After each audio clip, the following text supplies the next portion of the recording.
they heard it pays, and who the fuck wants to be poor knowing that's how we've been raised? Society is getting heavy, I can feel the weight. The pressure of success is like 100 million pounds of Nikola Tesla told us that if you could only understand the magnificence of 369, you would have the keys to the universe. So let's take a look at 369 and some of the patterns that we find when we delve into those three numbers. When I started getting into the craft, right, because this channel is about witchcraft, so when I delve into witchcraft when I first started, and you read books, like just beginner books, you always come across the threefold law, things about the number 3, right? And sometimes you'll hear about 9, and once in a while 13. Then you hear about duality, right? The god and the goddess. Duality in the elements. So it makes me think of, okay, so how do those connect? So if 3 is such a sacred number, and duality is 2, opposition, then 2 and 3 is 6, and beyond that, 3 squared, so 3, 2, is 9. So how do those numbers tie in? And I knew there was something, because right, you hear about 9 witches in a coven. But why? What is it about those numbers? Yeah, they'll write books and tell you about stuff, but they don't explain why. So they're really not breaking any oath of secrecy. That was close. 369, alright, that's what we're going to talk about. So let's look at the Vedic square. The Vedic square is what a lot of teachers teach multiplication with. So you've got 1 through 9 on the number line, same thing horizontally.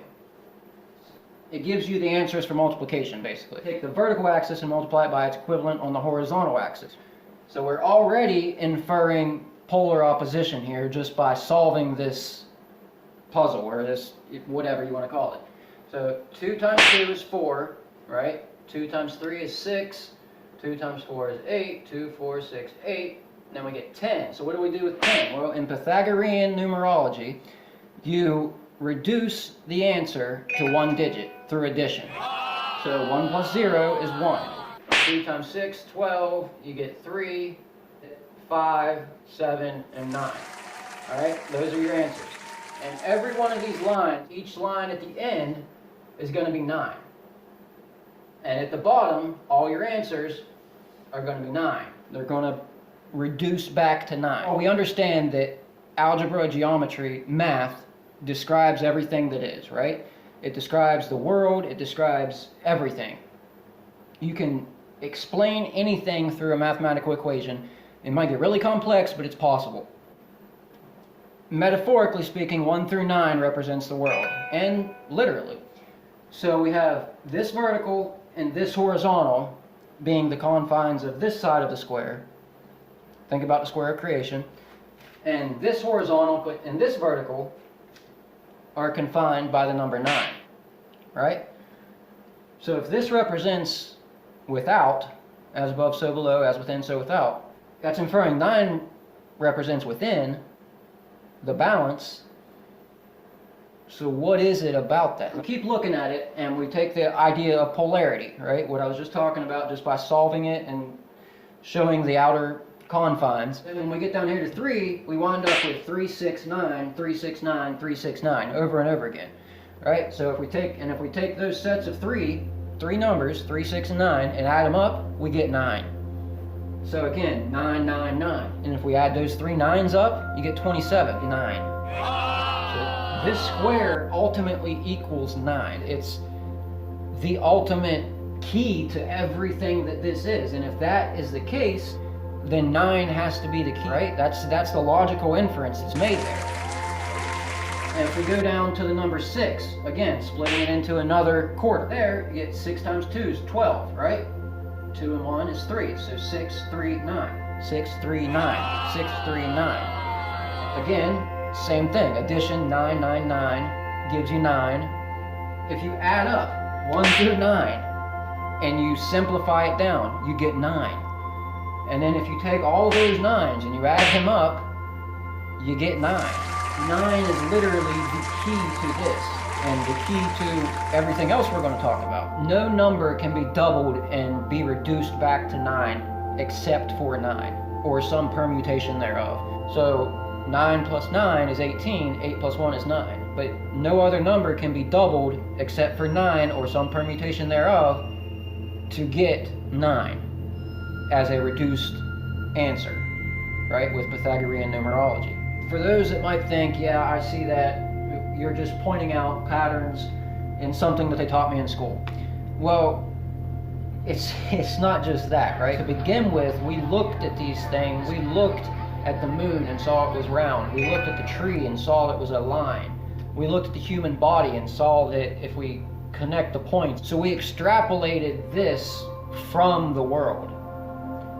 So it's not arbitrary, because if this describes the world, right, and we extracted this information from that, then any information we extrapolate from this is telling us something about what we pulled that information from, being the world, all of this, everything that is, me, everything, right? And if as within, so without holds true, which according to everything we've done so far, it seems to make sense, right? That's why Hermetic sticks around, because it makes sense. All this represents something. It's not just arbitrary. Take Tesla's triangle. Everybody, if you're familiar with Tesla and you know about 369, then you've seen Tesla's triangle 9, 3, 6, right? Let's just talk about it. We have the angles 9, 3, and 6 describing the world, the universe, right?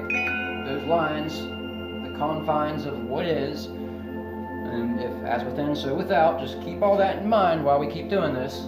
So 1, 2, have the angle, 4, 5, 7, 8. So around 1, 2, 3, 4, 5, 6, 7, 8, we have the number line again, okay, describing the universe, everything, the world. We just logically go around the circle and say 1 plus 1 is 2, right?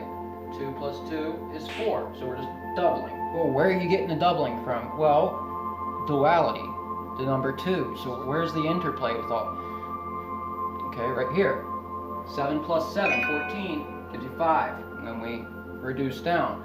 5 and 5 is 10, reduced down to 1. So we get this shape here that, oddly, if you throw a circle around it, looks like the Volkswagen symbol. I noticed that earlier. I didn't notice it when I first looked at it, and I'm like, wait, that's Volkswagen. God's car or something, you know? But didn't Hitler create the Beetle, right? Yeah, he made the bug so that everybody could have a car. Kind of a messed up statement then, right? God's car. So somebody will like that. So we get this infinite symbol, right? Volkswagen symbol, but it's a symbol for infinity, inferring that there's something about this dualistic or doubling nature being controlled by 3, 6, and 9. So let's look at that for a second. If we take 1 plus 2, we get 3, right? 2 plus 3 is 5, 3 plus 4 is 7. So we're just taking these numbers and seeing what they equate to. So we get 3, 5, 7. 3 odd numbers, right? A trinity of 3 odd numbers. If we go to the other side, we take 5 plus 6 is 11, 2. 6 plus 7 is 13, 4.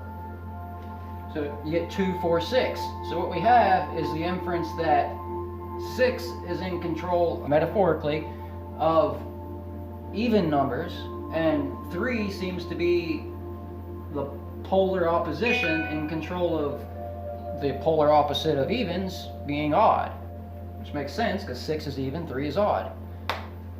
And 9 isn't affected, no matter how you try to go about this, by any of these numbers, other than to be equated to itself.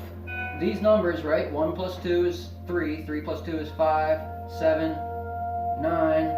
If we skip 1 in between each number, kind of the opposition to side by side, something between. 1 plus 3 is 4, 2 plus 4, 6, 3 plus 5, 8, 4 plus 6, 10, 2, 4, 6, 8, 10. It's opposition being told to us over and over again, and again, it's not arbitrary because all this is referencing things that we've pulled from that which is around us. If we go back to the Vedic square and we look at, okay, if we take a number, a cube made up of 4 dots, right? If we want to turn that 2 by 2 into a 3 by 3, what do? We simply add 3 and 3. 1, 2, 3. 1, 2, 3. Now we have a 3 by 3. So what do we do there? We took that, which is what we have from the Vedic square, right? Essentially, the number what explains this world, and 9, the key, the opposition, giving us the key unlocking formula. Because what a formula is this described in an algebraic sentence, right? So instead of figuring out what a block of 20,000 dots, instead of doing that and trying to configure math problems from that picture, we can use an equation using this concept. And it applies to anything: triangles, polygons, hexagons, pentagons. So it's certainly not an arbitrary issue, right? If this is what they use to explain algebra, and algebra is what we're taught to explain the universe and explain the world, because that's been accepted for thousands of years. That's if they got it right back then, right? What if they didn't get it right and all this is just... That's a whole other topic. That's like deep LSD trip kind of stuff. Okay? With that shape inside of it, right? That infinite symbol that just continues to go on through polarity, governed by polar opposites, right? 9 being the key, right? I didn't really describe how 9's the key to that, did I? So 1 plus 2, right? 3, 4, and 5, because we know the angles, we're trying to figure the sides. 4 and 5, 9, 7 and 8 gives us 6, so we get 3, 6, 9. Again, if we add 3, 6, and 9 up the sides, we end up deducing it down to 9. If we add 3, 6, and 9 up the angles, we deduce it down to 9. 9 and 9 is 18, 8 plus 1 is 9. So ultimately, just like the Vedic square, 9 is the answer.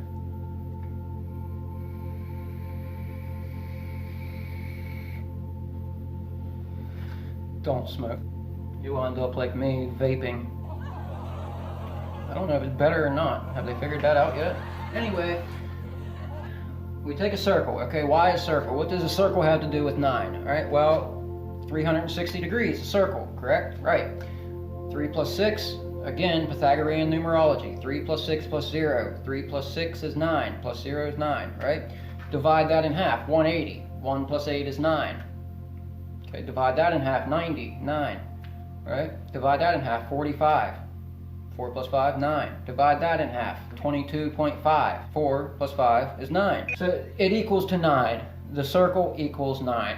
So again, 9 seems to be in control of this. And we understand that 9, 3, and 6, like 3 and 6 are in control of the polar opposites, and 9 seems to be the key, right? So we take that concept and we're going to apply it to a circle. So 1 plus 1 is 2. 2 plus 1 is 3. 3 plus 2 is 5. 8. 5 and 8 is 13. So you get 4, right? 7, 1, 8.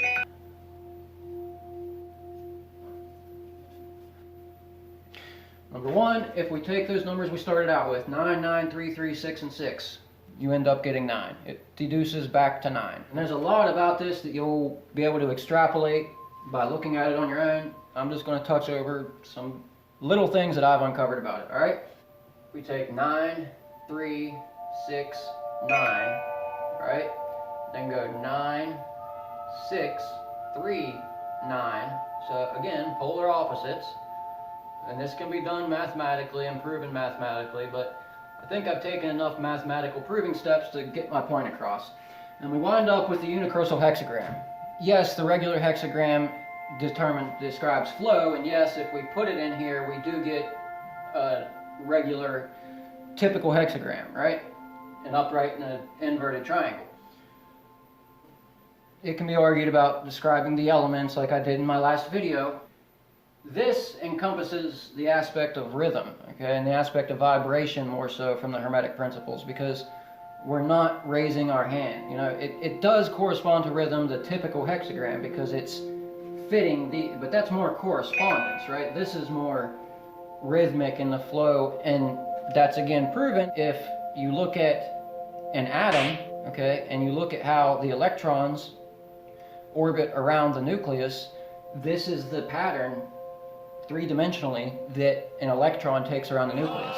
Furthermore, if you take this, as well as the other hexagram, but again, flow and rhythm, take this hexagram, look at it three-dimensionally, and you get the Merkaba, right?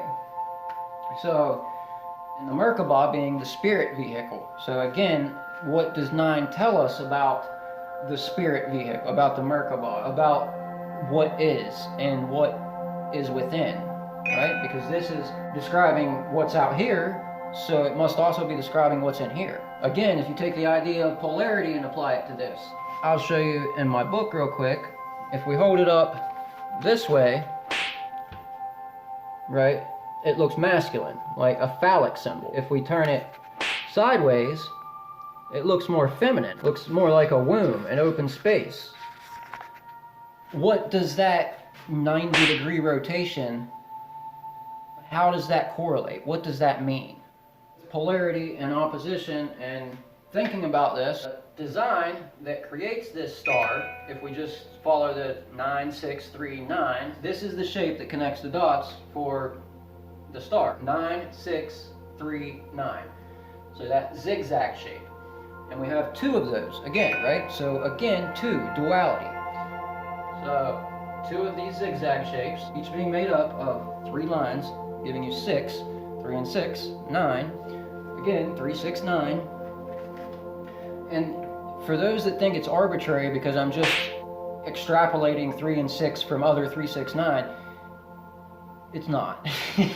It goes beyond that. You have to be able to understand and apply this to more than just the paper that it's written on to understand why it's not arbitrary.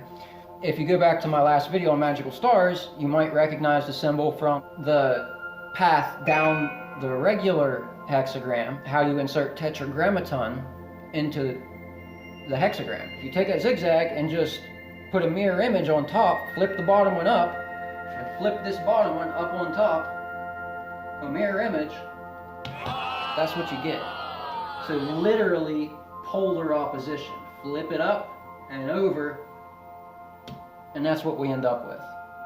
We apply that zigzag, as I said, to the tree of life. And when you put it on the tree of life, you also end up with the line connecting the 2 spheres in the center of the tree of life across, right? Because it's not just diagonals. And that line is the separator. So in my mind, I'm thinking, okay, so that line, that separation between those 2 sephira must have something to do with the number 9. So if we move on and we take that zigzag pattern and then we run back up the hexagram the opposite way, which is technically actually how tetragrammaton's inserted. So we run back up.